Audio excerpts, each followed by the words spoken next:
This video will cover Chapter 6 out of the Gabrosek-Stephenson textbook, and this is all about bivariate quantitative and categorical data, where we have one of each of the variables. So Chapter 4 covers bivariate categorical data, Chapter 5 covers bivariate quantitative data, and then the last combination that we can have is one of each. And there's two types of graphs that we can use here when we have one of each type of variable. The first type of graph is called a comparative box plot or comparative box plots. And here we see an example of height broken down by class standing. So height being our quantitative variable, class standing being our categorical variable that we are breaking the data down by. So please keep in mind that SPSS does not recognize when we have an ordinal variable like class standing. It does go freshman, junior, senior, sophomore. But the question that I have here, does there appear to be a strong relationship between class standing and height? Well, not really here. On all four of our graphs, the medians are all roughly the same. Q3 is roughly the same. The max is roughly the same. Q1 is roughly the same. Really, the only main difference that we see is I haven't had any really short freshmen. But other than that, most of the box plots look pretty similar, which should make sense because by the time that you reach college, you're pretty much done growing. It's not like we can walk through the hallways and be like, oh, you're 6'2", you must be a senior. That's not something that we can do with height. So it should make sense that there's not a strong relationship between these two variables, and we can definitely see that from our box plots. The second type of graph that we could use is comparative histograms. And here we have number of shoes broken down by gender. Now I chose to do this one here because we only had two options for our categorical variable. In SPSS, if I would have tried to do class standing here, it would have tried to fit all four graphs in the same area. So I did choose one where we only had two different answers, being gender. So the question here, does there appear to be a relationship between gender and number of shoes? And absolutely, there's a relationship. We can look at pretty much every feature for females, and it is larger than that feature for males. Whether it's the minimum, the maximum, Q1, Q3, the mode, the mean, the standard deviation, the variance, all these things are larger for females than they are for males. Now, broad brush strokes here, broad brush strokes, but girls tend to like shoes more than guys like shoes. And we can see that on this graph. The maximum for guys is only right here, so you have all these females that have more shoes than the maximum for guys. The median, or the mode rather, for females, there's not very many guys that have more than the mode for females. So every single number basically that we can come up with to describe the female histogram is going to be larger than that for the male histogram. And that's it for the descriptive statistics in terms of the graphs anyway. We can do comparative box plots or comparative histograms, where we are taking our quantitative variable and we are breaking it down by a categorical variable. Please note all the descriptive statistics that we found in Chapter 3, mean, median, Q1, standard deviation, variance, Q3, IQR, minimum, maximum, range, every single numerical summary that we came up with in Chapter 3, we can also find broken down by a categorical variable. So we can find the average number of shoes for males. We can find the minimum height for freshmen. Any of the numerical descriptors that we talked about in Chapter 3, we can find broken down by our categorical variable as well. We are going to skip right along to our statistical inference. There's another sampling distribution that exists. It exists. That allows us to do our statistical inference, and we're going to jump right into our hypothesis tests for the difference in two means. Same 5 steps as we've had up until this point. check your assumptions and conditions, formulate your hypotheses, calculate your test statistic, find your p-value, and report your conclusion. The assumptions and conditions that we need, first one is always the same. We do need a random sample, or at least a sample that avoids bias. Now, because we are dealing with means, our magic number is 30. And we need 30 if the data is not normal. But if the data is normal, any sample size will suffice. Otherwise, we need at least 30 from both populations. So for shoes, obviously, if we look at the graphs up above, those are not normally distributed. They are both heavily skewed to the right. So if we were going to do a hypothesis test on the difference between our two population means here, we would need at least 30 males and at least 30 females in our sample to say that we have a valid hypothesis test. We do need two distinct populations, so we could have all females be one population and all males be another, and we need a quantitative variable. If we're talking about means, we can't take the average of a categorical variable, so we do have to have a quantitative variable in here. Step 2, formulate your hypotheses. Our null hypothesis is always of the form our parameter of interest, which here we're talking about the difference between two population means.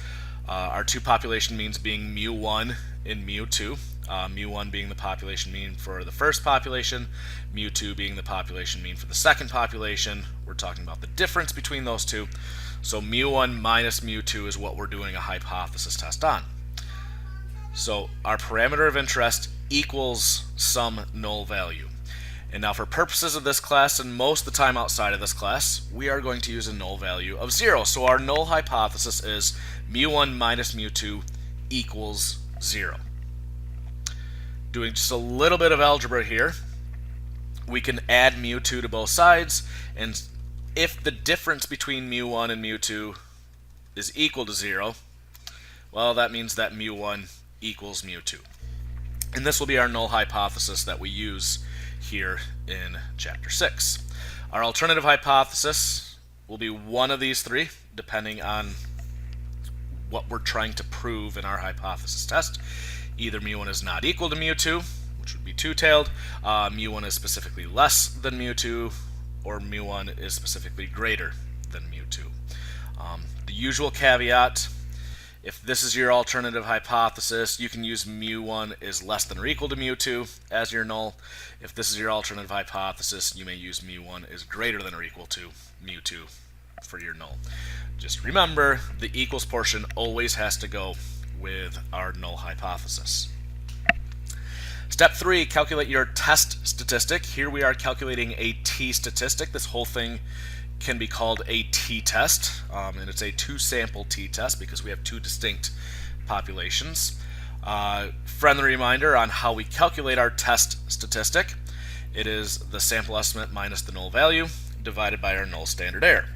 Well, our sample estimate, our best guess for the difference between two population means, if we only have sample data, is the difference between our two sample means. So our best guess for mu1 minus mu2, based off of our sample data, we change our mu's to x bars, and we get x1 bar minus x2 bar. In here, if you want to write minus 0, so that you remain consistent where we have our sample estimate minus our null value, you can. But if our null value is 0, if you have something and I take nothing away from you, you have whatever you started with. So we do not have to write minus 0 because that doesn't change the numerator. The denominator here is the square root of s1 squared over n1 plus s2 squared over n2. This does deal with the individual standard errors of s1 over the square root of n1 plus s2 over the square root of n2, and combining those in a way that works. Not going to quiz you on how we got there. If you want to know how, you can come see me. I'll talk to you about it. But this is our null standard error. The square root of s1 squared over n1 plus s2 squared over n2. Step 4, find your p-value. And it's the exact same table that we used back in chapter 3. because we're dealing with a t-distribution, because it's a t-test, we do have to calculate degrees of freedom. Now we do have two distinct populations, so we'll have two individual sample sizes, which is why we have N1 and N2. When we're doing this by hand, we're going to be super conservative, and we will take the smaller of our two sample sizes and we will subtract 1. So down here we have a sample size of 48 and we have a sample size of 71, so we will end up using 47 degrees of freedom in order to find our p-value. And then step 5, report your conclusion. This is always the same. You always compare your p-value to 0.05. If the p-value is less than 0.05, we will reject the null and accept the alternative. If the p-value is greater than or equal to 0.05, we fail to reject the null and we fail to accept the alternative. So the example that we have here, perform a hypothesis test to determine if the average hours of sleep per night is different between all employed students and all unemployed students. The sample mean for those with jobs is 7.08 hours with a standard deviation of 0.967 hours and a sample size of 71. The sample mean for those without a job is 7.81 hours with a standard deviation of 0.938 hours and a sample size of 48. So we could get all of this information from the explore option. We could throw in there, hey, let's put sleep in as our quantitative variable. I want to break it down by employment, and we could find the sample means, the sample standard deviations, and the sample sizes for each one of our groups. So doing our test, are the conditions met? Well, yes. It doesn't matter if this data is normal because we have at least 30 employed students and at least 30 unemployed students. There's nothing here that would suggest that there's a ton of bias in our sample, so we'll go ahead and we'll assume that it's random enough. We do have a quantitative variable being average hours, or being hours of sleep, and we do have two distinct populations. We have all employed students and we have all unemployed students. Our hypotheses, we can just write it as mu1 equals mu2. If you wanted to write this out using words, you could say there's no difference between the average hours of sleep among all employed students and all unemployed students. The alternative hypothesis, mu1 does not equal mu2, or you could say there is a difference between the average hours of sleep among all employed students and all unemployed students. Here, just plugging all of our numbers from our paragraph into our formula that we see right here. And make sure that you can do this. Obviously, I'm not able to come around and make sure that you can all do this, but you need to make sure that you can do this. So we have 7.08 minus 7.81. So the difference between the two sample means is 0.73. And then our null standard error, the square root of 0.967 squared divided by 71 plus 0.938 squared divided by 48 equals 0.1775. We can do the division and we get a test statistic of negative 4.11. Now we can go to our table. We can go to our p-value for a t-test statistic. We will use 47 degrees of freedom, which is not on our table, so we will round down. We will find negative 4.11. That's not on our table. We'll end up having to take the absolute value to make it 4.11. Round down. I think we have to round down to 4. So find 4, find your degrees of freedom, and where those meet, we have a p-value of 0.001, less than 0.001, which is very, very, very significant. This is a very small p-value, which means our conclusion, we reject the null and accept the alternative. The average hours of sleep for all employed students is different than the average hours of sleep for all unemployed students. We have a ton of evidence to suggest this. A very large test statistic, a very small p-value, to the point that, statistically speaking, on average, employed students get less sleep than unemployed students. If you don't have to work while going to school, you should count your blessings, because statistically speaking, you get to sleep more. You get to have more time to do everything else, to study, to hang out with friends. Just is what it is, I guess. Please note that SPSS will do this for us if we have the data. The lab will go through and show you how to do that. Section 6.6, confidence interval for the difference in two population means. Our assumptions and conditions are the exact same as we needed for our hypothesis test. We need a random sample, or at least a sample that avoids bias.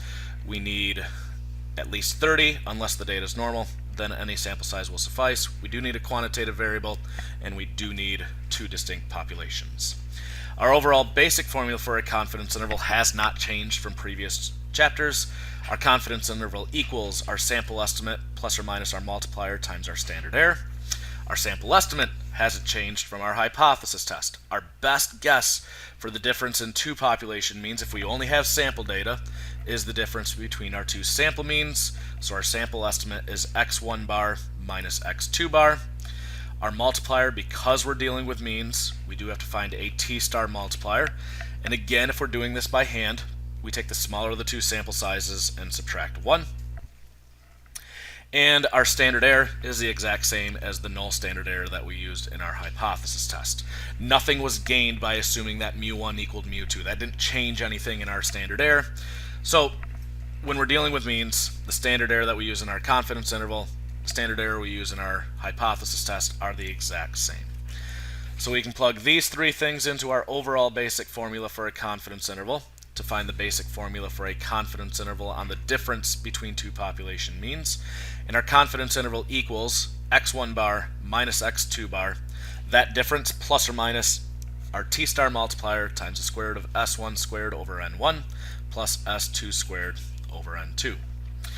Now let's go ahead and find a 95% confidence interval for the difference in hours of sleep per night between all employed students and all unemployed students.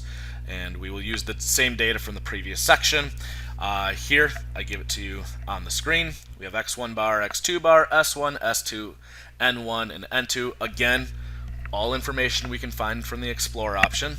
Our t-star multiplier, if we look that up on the t-star multipliers table, we use 47 degrees of freedom, have to round down. 95% confidence interval multiplier is 2.021. And the standard error, we don't have to recalculate. It is based off of this formula right here, but we already calculated it up here, so we don't have to redo that. So we have our confidence interval of negative 0.73 plus or minus 2.021 times 0.1775. Plugging that into our formula, we get a confidence interval from negative 1.09 to negative 0.37 hours. Our interpretation of the confidence interval. I'm blank confident that blank is between blank and blank. Here I'm 95% confident that something is between negative 1.09 and negative 0.37 hours. Bare minimum, I'm 95% confident that mu1 minus mu2 is between those two values. If you're going to write it using words, cannot stress enough, you have to throw the word all or population somewhere in there. So I am 95% confident that the difference between the average amount of sleep among all employed students and all unemployed students is between negative 1.09 and negative 0.37 hours. We can ask if there's a statistical difference, just like we talked about back in chapter 4, where we talked about a significant difference between two population proportions, and we said if 0 was in the confidence interval, they're not significantly different. If 0 is not in the confidence interval, then they are significantly different. And that still holds true here, because if 0 is in our confidence interval, what we are saying is it's plausible. It's somewhat likely that mu1 minus mu2 could equal 0. And if mu1 minus mu2 could equal 0, well then they could be equal. Mu1 and mu2 could be equal. Here, 0 is not in our confidence interval. Both ends of our confidence interval are less than 0, so it does not contain 0. So there is a significant difference between the two population means, because 0 is not in our confidence interval. We are quite confident that mu1 minus mu2 does not equal 0. And this conclusion does match with what we found in our hypothesis test. In both our hypothesis test and our confidence interval, we have sufficient evidence to suggest that the two population means are not equal. And once again, if you do not have to work while going to school, you should count your blessings. You get more sleep. You get all kinds of extra time to do everything else. The last note that I have attached here in Chapter 6, SPSS will perform this hypothesis test for us if we have the data. So it will do our confidence interval, it will perform our hypothesis test. Oh, this should say confidence interval here. SPSS will do this confidence interval for us if we have the data. And that is Chapter 6. Homework will be posted for this as well. And I will see you for Chapter 7.